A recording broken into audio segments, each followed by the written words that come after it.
I've been having these weird thoughts lately.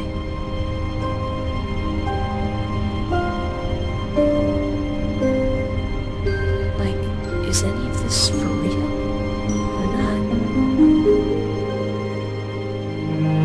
not? So I've been thinking a lot about music lately, in particular video game music and movie music, and how it affects us as human beings. This particular composition of Dearly Beloved was first featured in Kingdom Hearts on the PlayStation 2, and it's such a beautiful example of what a soulful piece can be for gaming. The same people that love that version love this version.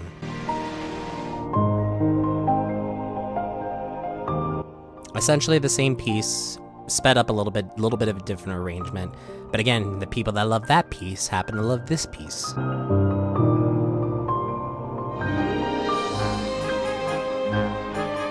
This essentially gives us a different take on the same original message, different perspective. You can even say it's slightly changed as far as the message it was trying to convey. Then all of a sudden, when we jump to a piece like this, it's no longer considered acceptable.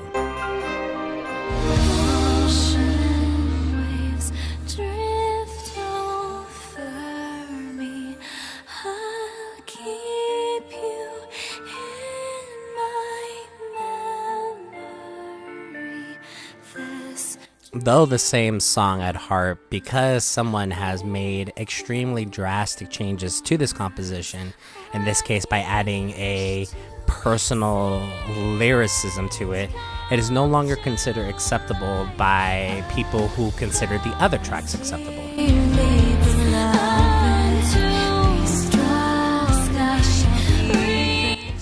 Of course, that's all really just an overgeneralization of the situation.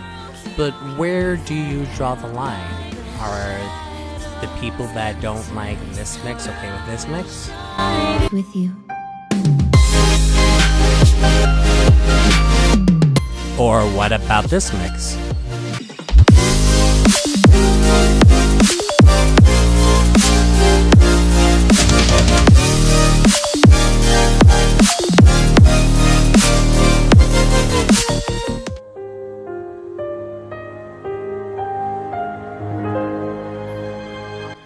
Certain people will hear those tracks and insist that they are lesser than the originals, that they do not capture the essence, the soul, the same message, a different message.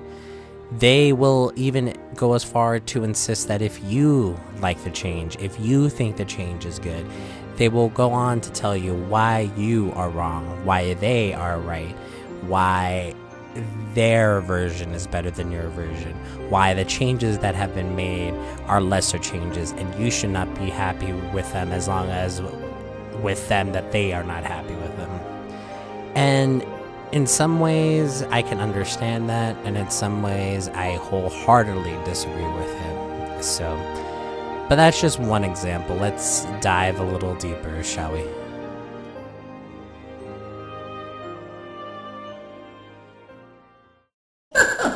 I can do anything!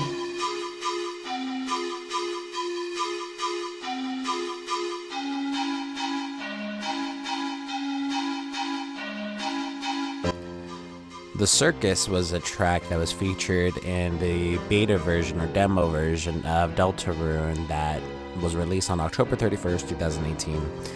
I love this track in particular because not only does it set up for a secret boss encounter, and that boss has a whole personality worth diving into, but that's a video for another day.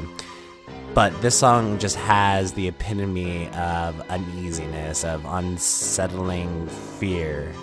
But what if I were to tell you that this song was actually based on an entirely different song in its previous successor, Undertale?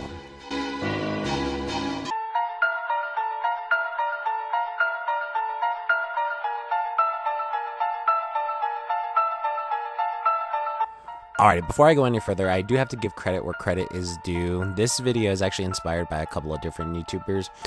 One of them being JackobTheQuizGuy. He actually originally gave me this inspiration to actually take a look at some of the different music in Undertale on Deltarune and actually differentiating the different leitmotifs in songs from Deltarune and Undertale. And if you guys don't know what leitmotifs are, there's another guy I recommend checking out who does music just purely, which is called Sideway, sorry.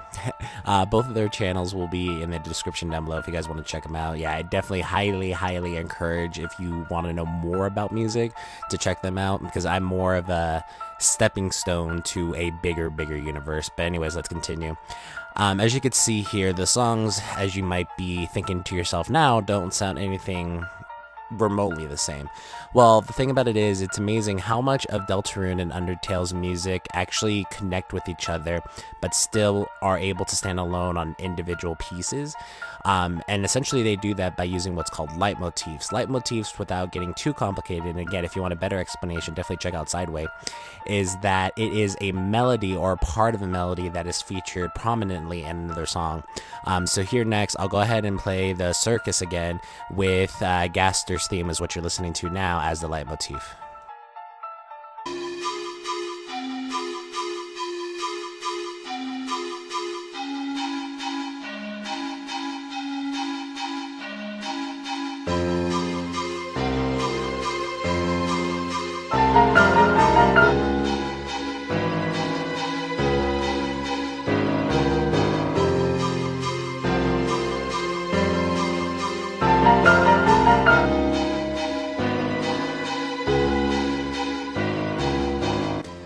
As you can see there, the leitmotif for Gastors' theme wasn't exactly the entire song, but essentially a section of the song that was put into this different composition, but the composition was still able to stand alone as its own piece of work, its own piece of art.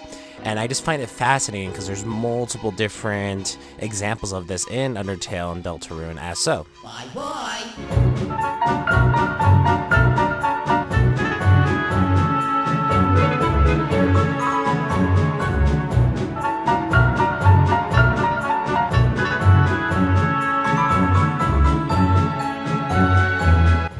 And that's not even the tip of the iceberg of where we can go with all these leitmotifs. We could technically take a leitmotif from this song and put it into one of these songs from the very beginning of the game.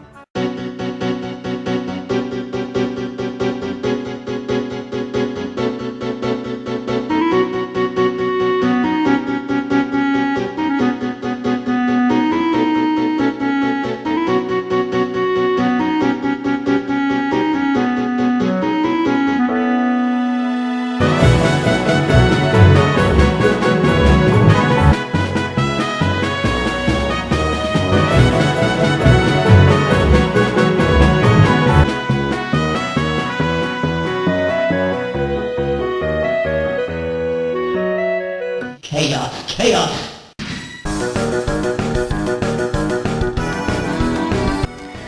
So as my friend Jevel just explained, it must be chaos for you to believe that, all these little details actually are included in not only movie scores, but video game music. And that's why at the end of this video, I'm going to include a small little clip for you to watch made by Bara Godzilla. At least that's the one that I found, kind of hitting home on this topic. For you to kind of either make a final decision whether you agree or disagree. So, but besides that, I just want to kind of wrap up between the last 2 points I was trying to make of saying, hey, you have these songs that have different variations of composers, and then you have remixes, versus that you have leitmotifs that are being introduced into other songs. The point I'm trying to make is that there are different variations of different, for lack of a better word, stories. And even though you don't necessarily agree with that variation or agree with that story, you still have to accept that it exists. Just because you don't like it, just because you don't necessarily accept it, doesn't mean it's a wrong variation of a story or a wrong version of a song that is being proclaimed. Because in the end, that is somebody's interpretation of it. And in the end, that's kind of what art is. It's really our interpretation of things. So, but I hope this kind of came clear. If it didn't, obviously, I'm still learning how to make videos. So, hope you guys enjoyed. And like I said, I will leave you with this final clip of, how all this music ties together. But besides that, this has been the Generation 71, and we'll catch you guys later.